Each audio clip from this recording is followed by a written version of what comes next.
Honorable Assemblée, chers membres du jury, aujourd'hui, je vais être très claire avec vous. Loin de moi l'idée de vous faire rire autant qu'en demi-finale. Non, plus de révolution de femmes avec un grand F contre les hommes avec un H molle qui tiennent. Non, je ne céderai pas à la tentation. Aujourd'hui, le sujet est très sérieux. Je suis là pour vous prouver que l'éducation ne fait pas le bonheur. Partons du principe que l'éducation, c'est l'action d'élever, de transmettre et de développer des facultés physiques, intellectuelles, morales. Cette transmission peut émaner de l'école ou encore des parents. Le bonheur, quant à lui, est un sentiment positif, agréable, le fait d'être heureux. Les hommes se sont depuis toujours lancés à la recherche du bonheur, ce sentiment qui échappe à tout contrôle, qui ne cesse de leur filer entre les doigts. Je veux dire par là que l'éducation ne fait pas le bonheur. Parlons maintenant des écoles, ou plutôt de ces endroits cruels où les enfants souffrent. Ces lieux dont la fréquentation est obligatoire, où les programmes scolaires sont imposés par des bien-pensants en costard du club d'échecs de l'Élysée. Ces lieux où on nous sert des plats que personne, je dis bien personne, ne reconnaîtrait les yeux ouverts. Permettez-moi de développer mon raisonnement.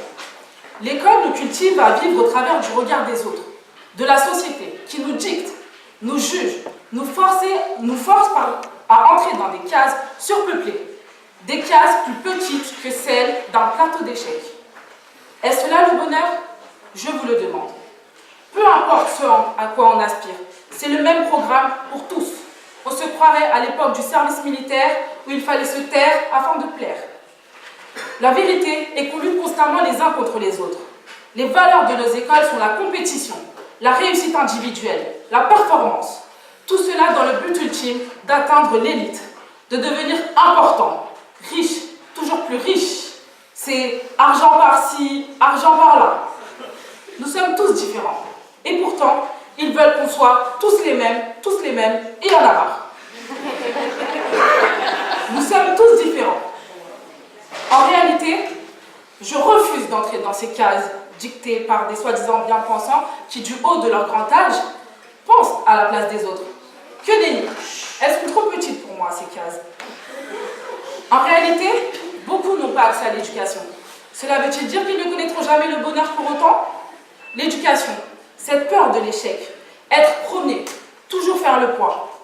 Pensez-vous que si l'école était au service des élèves afin de les aider à cultiver leur bonheur, nous aurions eu, selon l'INSEE, en 2016, 450 000 jeunes de 19 à 24 ans sans diplôme ou avec le brevet des collèges? Je ne pense pas. Les philosophes de l'époque des Lumières, tels qu'Emmanuel Kant, ont tenté de définir le bonheur, de le trouver, de le posséder. Même le célèbre et bon vieux Christophe Martichon de Carpentras, que vous connaissez tous, s'est demandé maintes fois « Il est où le bonheur? Il est où ?» Que dis-je? Il n'a jamais été question de bonheur faisant l'éducation. Sinon, il n'y aurait pas eu de mai 68 jadis. Si de telles personnes n'ont pas la réponse à la question, comment prétendre que l'éducation est une solution à la recherche du bonheur?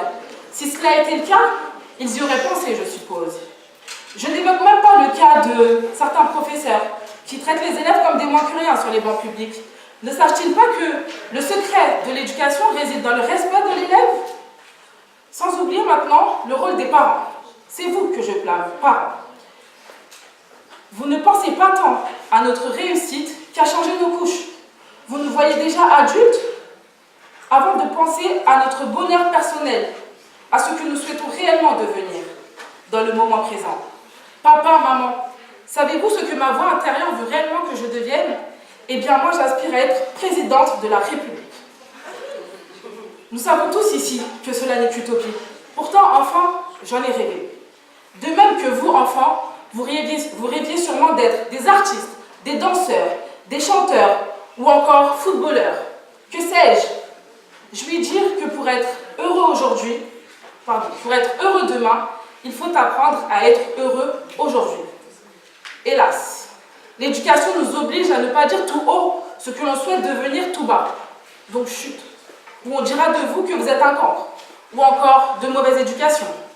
En réalité, seul le cancre, ignorant, turbulent, hyperactif, créatif, du poème de Prévert peut dire que l'éducation fait le bonheur, car il dessine à la craie le visage du bonheur. Pas besoin de lui ouvrir le crâne pour savoir ce qu'il y a dedans. C'est pourtant clair. Plus il sait, moins il est heureux à comprendre comment ce monde est dangereux à vivre. Ô rage, ô éducation, ennemi du bonheur qui rime avec oppression. Les leçons. C'est une aberration de voir ses ambitions stoppées par la pression, l'évaluation de l'échec. C'est aussi une imitation qui éteint vos vocations. In fine, il ne me reste que mon élocution pour avoir votre attention. Franchissons des barrières, construisons des carrières. Soit, soyons rois, donnons notre démission à cette éducation, cette formation sans fondation. Merci.